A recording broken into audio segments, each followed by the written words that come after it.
Okay, so several weeks ago we talked about the 10-10-80 solution, where you pay God first, then yourself, then everything and everyone else. So this time we're going to look a little bit more closely at that middle number, the 10% you pay yourself, and what to do with that money. When I told you should always be saving 10%, I mentioned that money should go towards a liquid savings account for emergencies, which would ideally get funded up to about 3 to 6 months worth of monthly bills in case of a job loss or some other major financial emergency. So the very first thing you're going to do is to put that 10% towards that emergency fund. Okay, right here. It's going to take some time to grow.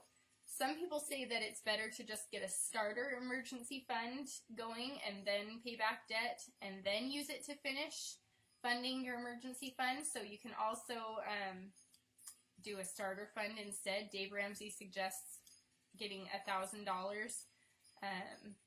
started and then paying off debt and then finishing it. So if you feel comfortable with that $1,000 while you pay back your debt, then great, you can get started earlier paying down the debt. The main thing to remember here, though, is that once you've gotten your starter fund up and running, and you're ready to move on to step 2, putting payments toward debts, it's very important to remember that this is going to be an extra payment toward your debt. You can't simply count the money that you've already been paying towards your debts and stop paying yourself 10%. Of course, putting this extra 10% of your income towards debts is going to help you pay it off in record time. So once it's done, you're going to want to go back and finish saving your 3 to 6 month contingency fund here. Make sure you have yourself covered there. So obviously this is going to be a finite number. So once you've reached your goal, what do you need to do with that 10%? You're not going to stop paying yourself 10% because you're going to continue to live this 10-10-80 formula. There are some different opinions out there on what you should prioritize first after that emergency fund and why. So I'll just give you the options and you can really decide what needs to come next based on personal preference. So one option is to put money into long-term savings or retirement. Dave Ramsey suggests starting to put 15% towards retirement of your income.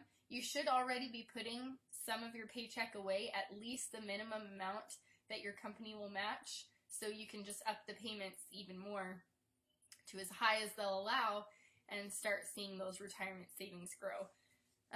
Retirement is the next subject I'll be covering, so I'll get into more detail about the options you have there next week. Another option is college funding for children. You have a couple options here, usually 529 accounts or education saving accounts. Basically, they're a way for you to set money aside for children's education without that money being taxed. They can come in all kinds of different shapes and sizes based on the state you live in, the contribution limits, the income conditions, the beneficiary transferabilities, and penalties. So it's really something you have to shop around for. I'm still not sure personally how I feel about these because they require that the funds only be used for college-related expenses and only for that specific child, and there can be penalties if you don't, and I don't really like the idea of that because, first of all, there's no way to guarantee that your child is going to attend college, or if they do, they may have received scholarships that cover most of their costs. Also, the fees for a 529 plan can be higher than just a basic mutual fund. And since you usually have time on your side when you're saving for college, you're going to be looking at a pretty consistent growth on that money in a mutual fund anyway.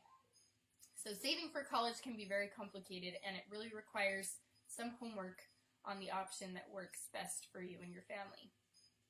Another option is to pay off your home early.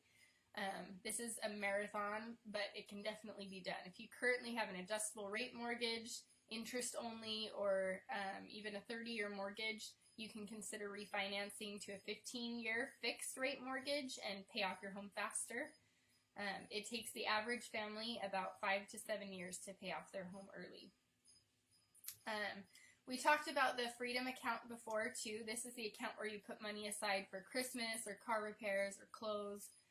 It's like a temporary holding area for that money until the costs come along. So the 10% that you pay yourself can also be given to fund these accounts even more than you already do. For example, let's say that you have a car repair account that you put $50 a month into for car repairs. However, you could have a goal amount to have in that account at all times. I like to have the amount of my car insurance deductible always sitting in there. That way I can use the money for any repairs that come along, replace what I use as necessary, and that way I'm definitely covered for anything that happens to my car at any time. So another way that you can use that 10% is to fully fund all those dream accounts up to the ideal amount that you would like to have for each one. Also, if you have a big purchase in mind, you can begin saving for that. Another car or vacation or a new TV or couch. You can essentially be making payments for it just like you would if you bought them on credit, but this time you're paying yourself the amounts ahead of time so you can pay for it in cash and save yourself the interest. These are the main options that you have, and the more that you save up, the more you'll have for yourself, and you'll have something to pass on to your posterity. Once you're past the point of paying debts and even your home, you won't owe anyone anything, and you can keep all your money. I love how Dave Ramsey puts it here. You know what people with no debt and no payments can do? Anything they want, and it's all because you had discipline for a few years. Now that's leaving a legacy. So, see you next week for retirement.